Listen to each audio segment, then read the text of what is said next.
there's a lot of offensive lobbing that's going on. And it's funny because I was the guy that said 2024 was going to be the year of the lob. I don't know if I was the guy. I'm sure there were some people that said it, other people that said it, but I was always, like I was saying, the offensive lob is going to be a very important shot, especially for right side players. And I've hit 0 offensive lobs in 2024, by the way. Literally 0.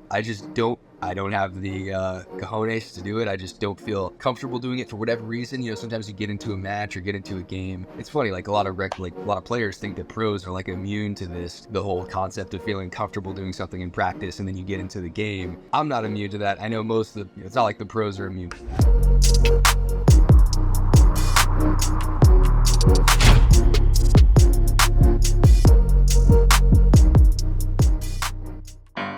Look how we made it this far. Haven't we made it, my love? Oh, honey, look how we made it this far. Hasn't the pace been a long bit? Oh, honey, take a look at where we are. You, I owe it to you. I owe it to you.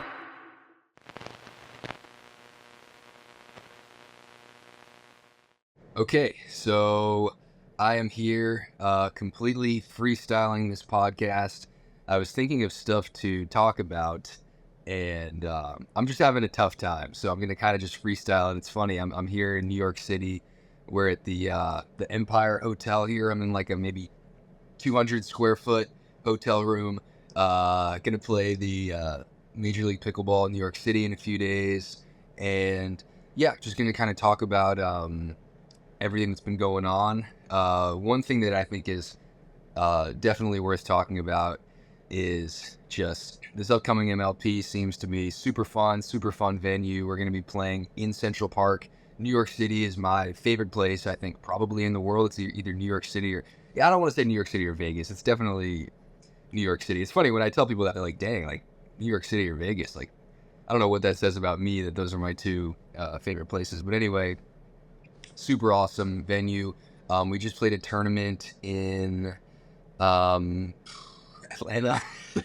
Yeah, that's where we were at. We played Atlanta, and it was my last tournament for now with Anna, as you guys probably know. I hope that Josh won't use this as the intro, but yeah, obviously Anna and I broke up, so off the court, and now that was our last tournament together for now on the court too. So gonna kind of see, I think I'm definitely excited to play with new mixed partners and just kind of get a feel for just changing it up. I think that's one of the fun things about it. Obviously, as you guys, anybody that's in a relationship knows, probably playing with your significant other is not that easy. It can come with some challenges. Anna and I did it actually pretty well. We were always good about it, but I think it'll definitely be fun to mix it up and just kind of see what is next. So yeah, I think one of the things that I should probably talk about, I think one of the cool things that's happening is just seeing the junior tour. I mean, there's so many new young players. It's funny because when I was 2 years ago playing these tournaments, there were like no kids that were playing, and then when I started to, I guess, play more pro tournaments, and now the last 2 years have happened, I've seen more and more young kids come in, and it's just super fun to see because I think pickleball is definitely a game that really lends itself to younger players playing. Because it's not that hard of a game, like we've already talked about. I think it's easy for kids to pick up. I think it's a super fun game for kids to pick up. One of my favorite things about it is my attention span is not always that long, but in pickleball, the breaks in between points are a lot quicker. It's a lot quicker than tennis. In tennis, it's about 25 seconds. In pickleball, it's about 10 seconds. So, I'm kind of saying that my attention span might be similar to a lot of kids. And, which I think would maybe say that it'll be fun for kids to play too if I like it. So yeah, that's one of the things. But anyway, I don't really know what else to talk about here in terms of the happenings. I really only know how to talk about pickleball. So we're going to just talk about some strategical stuff that I've noticed. One of the things that I think is happening a lot, definitely at the top of the men's game, we've already talked about the big serve and then like the dipping third and then dropping the fifth with slice. But I'm seeing a lot of third shot and fifth shot drives. I'm seeing some seventh shot drives. There's so many drives that are happening. I mean, I watch all the pro matches. I'm like a junkie for watching YouTube and just seeing all these different players. And there's so much driving of the ball. And obviously the paddles have gotten more powerful, but I don't think it's just necessarily because of that. I think that they used to say you shouldn't be driving it twice. You can drive the third, you shouldn't be driving the fifth, you shouldn't be driving the seventh. I think that's all silly. Because if you watch the top of the game, I mean, it's not like the players at the top of the game are just doing things willy-nilly for no reason. There's strategy behind it. And I think that if you don't, let's say, you hit a decent third, but it's not your best third, and you've got a fifth shot where you don't feel super comfortable dropping it, or a seventh shot even where you don't feel super comfortable dropping that shot, I think it's a lot easier to just drive the fifth or drive the seventh and then earn yourself an easier fifth or an easier, whatever it is, that following shot. There's no shame and no harm in driving multiple shots. I don't see why there would be. It's not like a drive is actually a riskier shot than a drop. I think a lot of people think that. They think, well, driving is harder, or maybe you're more likely to miss a drive than a drop, or you're more likely to, whatever it is, get yourself in trouble with a drive or a drop. I think that's totally player dependent. I mean, for me personally, I probably feel more comfortable driving the ball and making it as opposed to dropping hitting a perfect drop off of a tough shot.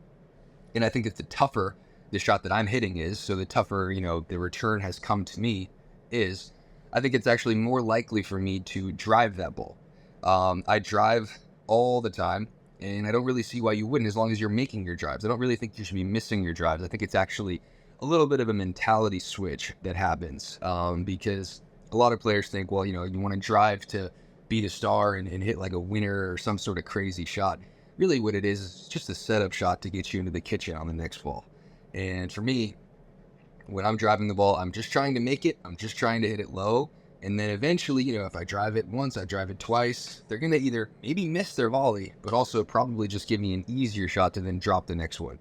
Because just like I've said, drops are more precise than drives. You've got less court to hit into when you hit a drop than with a drive. With a drive, you've got the whole, you could aim right at the baseline. But if you hit a drop, there's no drop that hits the baseline. The drop's got to go right into the kitchen. So I think that whole narrative of like the drop being a safer shot or an easier shot to hit when you're in a tough spot is kind of going away.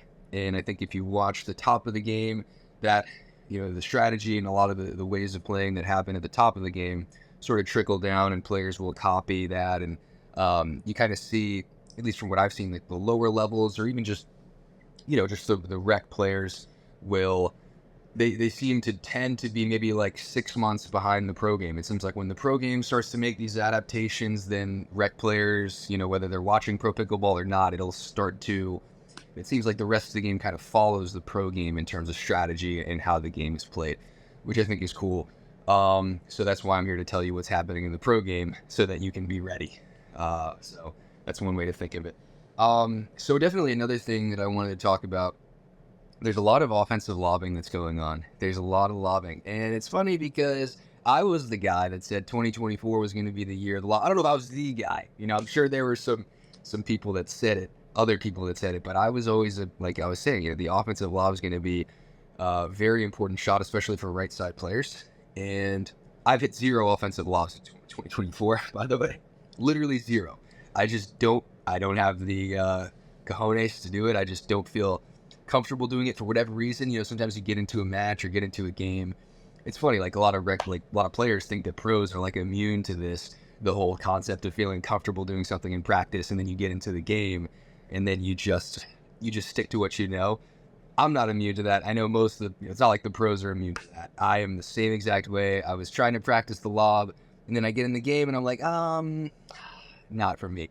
It just doesn't occur to me. All right, so now I'm here to talk to you guys about Selkirk backpacks. I probably shouldn't have to talk to you about them. I mean, you see them, it's enough of an ad to see them at all these tournaments. I mean, it seems like everybody's got one, and I actually think they're the best. I'm always begging Rob to send me more. I've got like 4 or 5 backpacks. They last so long too. I think the biggest thing about Selkirk backpacks is that they're really durable, especially with me. I mean, I'm putting as many paddles as possible in the backpacks. I've got gallons of coffee in the backpacks, sweaty shirts. I've done everything possible that you shouldn't do to a backpack to a Selkirk backpack, and I've had it now for 2 years. So I'm a huge proponent of the Selkirk backpacks. I think the Tour line ones especially are very good. They look cool. They look sleek. I personally like the black ones. I'm known to bring 2 of them on court every match. So yeah, these are just my personal opinions on the Selkirk backpacks. I also think the team line is good, and yeah, I think if you want one, get one, because they're gonna last you quite a while, and they also look pretty cool, and they don't necessarily just look like a pickleball backpack either. I mean, I can wear them pretty much and bring them wherever, and it doesn't really, it kind of just fits in with any other backpack that you would have. So I don't know. I stick to what I know. I stay in my lane, but eventually I'll start probably throwing it in. But either way, I'm usually on the left anyway, and I think that it's a better play from the right because you're going over the backhand side of the opposing right side player when you go cross court. And those are the most effective offensive lobs. Said it time and time again. Reason for that is if you go cross court with your offensive lob, you have more space to hit into. You've got an extra 5 feet because of the geometry of the court. Huge deal. I really wouldn't be lobbing offensively down the line too often. It's just a tougher shot. There's less space to hit into, and it's also a lot more straightforward in terms of coverage for the other team to understand who's taking it and who's not. If you go cross court with your lob, there's going to be more confusion maybe because that ball is traveling through the middle of the court. And as we all know, as we get down in level, I mean, there's middle confusion at the pro level. Don't get me wrong, there's some of it. But as you go down in level, middle confusion goes up. So I know for me personally, if I were a 4-0 or whatever it is, I would be really working the middle confusion. I would be trying to log, doing a lot of different things to kind of test that coverage in the middle, because I've taught a lot of clinics. I've seen a lot of it. Don't underestimate how shaky the coverage of the middle can be. Not that everyone is not good at covering the middle, but don't be too confident in the coverage of the middle of your opponent, I would say. So anyway, that's another thing, the offensive lob. I also think that actually defensive lobs are, I would say maybe, I don't know if they're getting more, I would just say this. I think that the pros are doing defensive lobs pretty often also. And I think the main thing with the defensive lob is just getting it high. The higher the defensive lob is, the better. Because it's funny, like in tennis, the higher you make contact with your overhead, the easier it is to put it away. But in pickleball, I don't think that's the case. I actually feel more comfortable putting the ball away, finishing the point from here, right? And then as I go higher and I reach up, it gets tougher for me to put the ball away, just because you cannot spike the ball in pickleball. It doesn't bounce as high. So you actually want to put it away with like a linear sort of trajectory. If you go really from high to low and down, it's tough to put the ball away, which will then lead me to the final point here, putting the ball away off of high overheads. So the key, there's 2 ways to do it. If somebody lobs the ball high to you, and you guys should listen to me on this, because I can put the ball away. I'm not the perfect player, but I am confident that I can finish points. That's one of my things that I can actually do in this game. So to put the ball away off a high ball, there's 2 ways to go about it. Either you go for an angle cross court, okay? You go for an angle cross court because you might not realize this. I mean, if you listen to the podcast, but because I've said this all the time, but the distance, let's say you're on the sideline, right? You want to go cross court with your overhead. And we're going to cover this in our YouTube video if you want a visual, which we will, show you.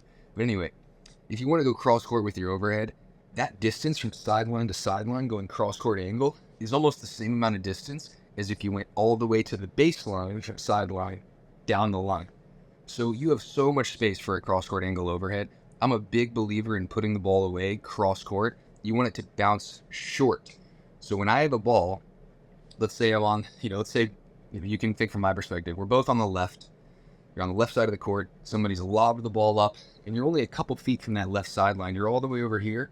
You want to go as far across court to the other sideline as possible, and you want it to land short. Sometimes you want it to land even just a couple feet past the kitchen line, very short, because the shorter it lands, the farther, the more aggressive that angle is, and it's just going to hit the side fence. Because in pickleball, there's not a lot of space on the sidelines. That's one of the issues with manufacturing of courts. I actually think there should be more space on the sideline, but we don't have to get into that. Since there's not a lot of space on the sideline, I think we should take advantage of that with cross-court angle putaways, making the ball bounce as short as possible. Pace actually isn't as important. You don't have to hit it that hard. If you can make it bounce 2 feet from the kitchen line at that angle, it's just going to hit the side fence. You're just going to win the point. It's just over. And people don't really utilize that shot enough because they think it's harder than it is. It's actually not as hard as you think because there is a ton of space to work with that way going cross court. The other way to put it away is to make it a little tougher, but this is what I do normally because I just feel comfortable with it, is making the ball bounce as deep as possible. So with the overhead, maybe just, aiming a foot from the baseline. That's a little tougher. I'd say if you have a tennis background, it's a little easier. If you don't have a tennis background, I'd go cross-court angle all day. But if you do have a tennis background and you like your overhead, just make it bounce as deep as possible, because once the pickleball bounces, it slows down a lot. You don't want your overhead to bounce short. It's a lot easier to put the ball away with an overhead if it bounces deep, right on the baseline.